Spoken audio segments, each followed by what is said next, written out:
Hey guys, welcome to my channel. Today's sit down video is going to be me talking about my experience going back to college. Now, I've had a bunch of people ask me how I balance being a mom with school.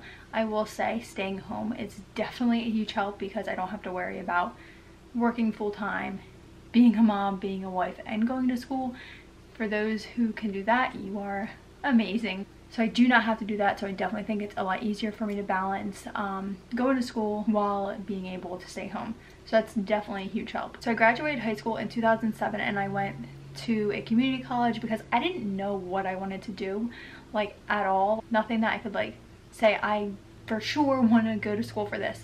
And I felt like going to a university school, like a 4-year school, not knowing what to do was kind of a waste of money. So I decided to go to a community college. Went there. I'm a horrible tester, like horrible. So I had to take like extra classes because I could not pass those tests, and at the time I was a horrible studier. I feel like now I'm a little bit better of a studier because I don't know, like I try harder now, like a lot harder, and I wasn't taking school as serious. I mean, I got good grades in community college, but I just wasn't trying like my hardest. So I definitely feel like I take school a lot more serious now. When I started at a community college, I started with just basic classes, like general classes that I needed. Then I was doing general studies, and then I realized, hey, I think I want to go for early education. So then I started a early education degree. Once I graduated the community college, I left there with like 94 credits. I was working full-time while going to school. I think I graduated in like 2012 because it took me a while.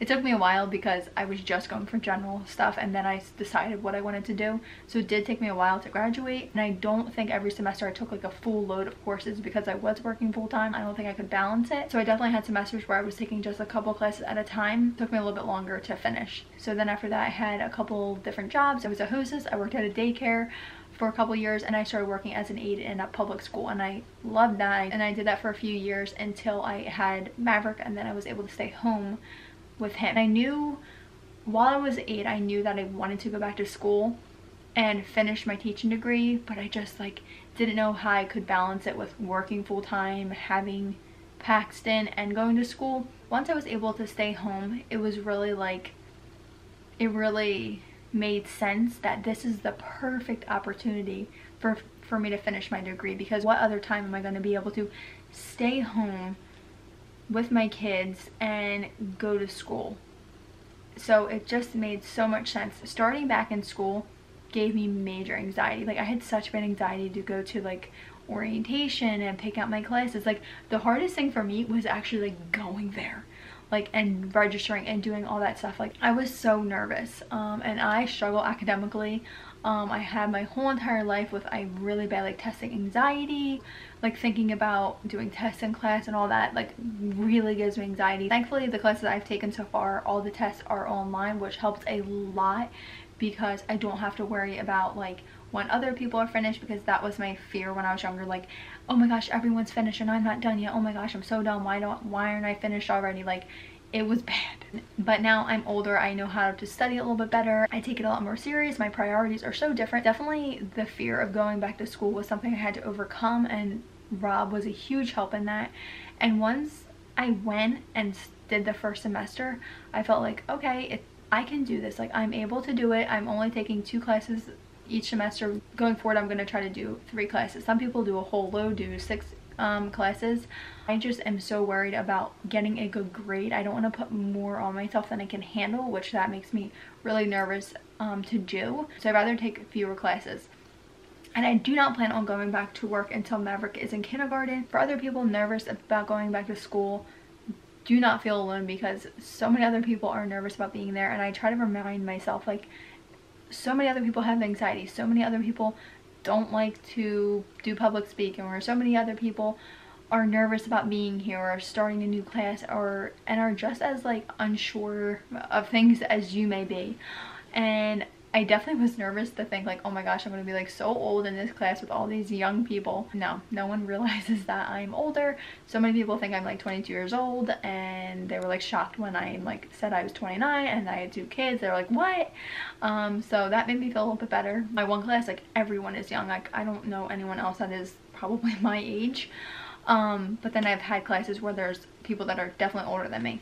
But I definitely think if you're thinking about going back to school, a good schedule helps. If you can do online classes, that helps, because then you don't have to travel back and forth so much. I have to travel like 40 to 45 minutes to get to my school twice a week, so that's definitely not that fun. And people are like, oh, it gives you time to get away. Like, I don't want to get away and go to school. It definitely is motivating once I got like good grades and I was like, oh look, I had 2 classes, I got both A's and I'm doing good. And I'm very doubtful of myself, like academically. Like, I always have doubt in myself no matter what, and I do blame some teachers for that. Just feeling like I couldn't do it, and it's hard for me to retain like things that I'm reading that I'm not interested in. Like, it is very hard for me to read something and remember it, like especially when there's like a lot of material. Like, it's very hard. So I'm trying to get better at studying and retaining like information that I'm not like too excited about reading.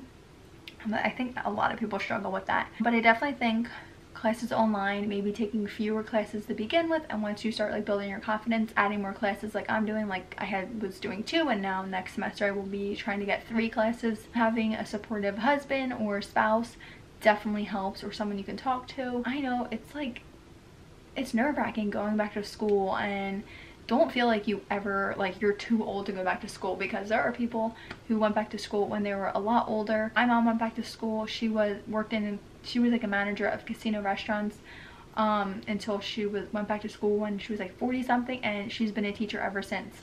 So that gives me a lot of hope, and so many people go back to school later in life. And one good thing that I think about going to school after you have kids is, once I get a teaching job, I don't have to worry about going out on maternity leave or any of that stuff, because I already have my kids. They're already here, and I don't have to worry about maternity leave or any of that, so that's nice. And I'll pretty much like know their schedules and get used to like a routine and everything. Usually when I'm at school, Rob's in charge of dinner, bath, and putting them to bed on Mondays, and then on Wednesdays I have a short day, so I'm back by like 5:45, 6 o'clock, depending on what time we get out. But I definitely think if your husband's not a cook, then doing crock pot meals, easy meals, and just giving yourself the confidence that you can do it. It's okay. Like, you've got this. You can do it. I feel very like empowering to think like, hey, when I'm all done this, it's gonna be worth it. Like, I'm gonna have my degree. I'm gonna be able to become a teacher. Like, I am so happy that I will have this degree. I will be so proud of myself when I'm all done. And I think it's really important for me personally to tell my kids like, hey, I went to school, I'm so worth it, and I want my kids to be proud of me, of course. And of course your kids are proud of you no matter if you went to school or not. I feel very empowered that I'm going to school and I'm doing it, and I have kids, and I am a wife, and I'm a mom, and I'm able to balance it all. And if I can do it, you guys can definitely do it. I'm not the greatest in academics. I struggle a lot. Like, I have to really try to get good grades. Some people it just comes very easily to. That is not me. And I think taking it like one semester at a time. If I start thinking of like the bigger picture, it makes me overwhelmed. But if I just think of that semester and those 2 classes, then I feel I can get through it. And I know it's definitely nerve-wracking to think about like going back to school, but don't worry. If you're only able to take 1 class a semester, then that's okay. That's 1 class closer to the degree that you're going for. Don't think like, oh, I have to take 6 classes or I have to do 4 classes. Like, whatever you can do is what you can do. And there are 2 classes, 3 classes that are closer for you to get your degree. And I'm sure you will be proud of yourself, your kids will be proud of you, your husband will be proud of you. And I think a degree is awesome to have. And I think it's something that you can always fall back on, even if you don't use it. So even if I didn't become a teacher, like, which I plan to, but even if I like wasn't going to be a teacher anytime soon, it's good to have that degree to fall back on. So I definitely think that the main thing to get over is the anxiety of going back to school after you have kids. And don't think like, oh, I already had kids, like this is going to be so hard. You can do it. And I definitely say like, studying during nap time or studying while the kids are sleeping. That's a lot of times what I'll do is I'll do my homework when they're either taking a nap or sleeping. And I put my boys to bed at like 7 to 7:30, so I get a decent amount of time to do any homework that I need to do at nighttime. So I think if your kids are later, if they go to bed later, maybe trying to make their bedtime a little bit earlier. That way you do have a block of time that you can do studying, because I know no one wants to be up till like 1 o'clock in the morning doing homework. And obviously when it comes to picking classes, make sure you pick classes that you're able to actually get to. I know I definitely cut it close Mondays and Wednesdays when I go to school, because literally I leave my house at 2:20, I get to Rob's work at 2:50, I start switching the car seats out while he's at work, and because I have an extra key of his, and I switch the car seats out, my car to his car, get the boys in, start the car, sit in his car, wait for him to come out at 3 o'clock, and then once he gets out at 3 o'clock, I leave and I have to be at my school in my class at 3:35. I usually get there at 3:25, but it takes a while to get a parking spot and walk to the class. So I've only ever been late one time because I could not find a parking spot. I'm usually on time. Definitely think about like your classes. I recommend not missing classes. Like unless it's an emergency, do not miss class. If you can have someone like your husband watch them, that's I feel like the best, like a spouse or, you know, a grandparent watching your kids, not just like a babysitter.